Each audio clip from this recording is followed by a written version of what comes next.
Time for hope, a time for healing. That's the message civil rights leader Jesse Jackson had for those still reeling from the Good Friday shootings, which left 3 dead and 2 injured. Jackson was the guest speaker at the First Baptist Church in North Tulsa tonight. And that's where I find 2 News reporter Brandon Richard live with more. Brandon.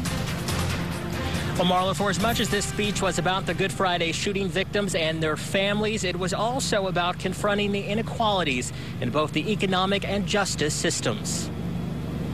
For as long as she can remember, Aretha McQueen has always wanted to hear Jesse Jackson preach. Tonight, she got her chance. Not only did I come here to see him as that, but I come here to hear the message that he had to bring to try to deter this crime in Tulsa. And the crime on everyone's minds, the Good Friday shooting spree that terrorized North Tulsa. It was the first thing Jackson addressed, giving strong praise to Mayor Dewey Bartlett. This has potential to be even more explosive in South. But the mayor and the police chief stepped up to the plate. Mr. Mayor, we thank you.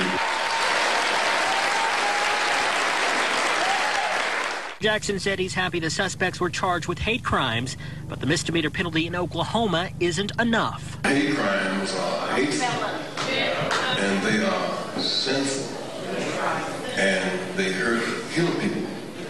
Hate crimes should be felonies. Jackson also criticized the state's gun laws, which he said contributes to more crime. We must end concealed weapons.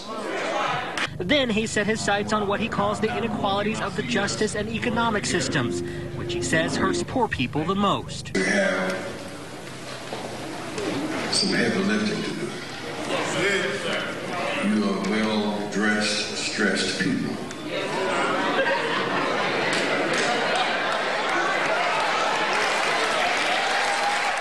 Jackson is no stranger to controversy, but Tulsa City Councilor Jack Henderson had a message for those quick to criticize Jackson's visit. All those people that told you that Jesse Jackson came here to stir up some mess, you're going to be able to tell them that they don't know what they were talking about. But the overriding message all speakers conveyed tonight was about hope and healing. God will heal our land. It's healing time, Tulsa. The service ended as Jackson prayed with the victims and their families.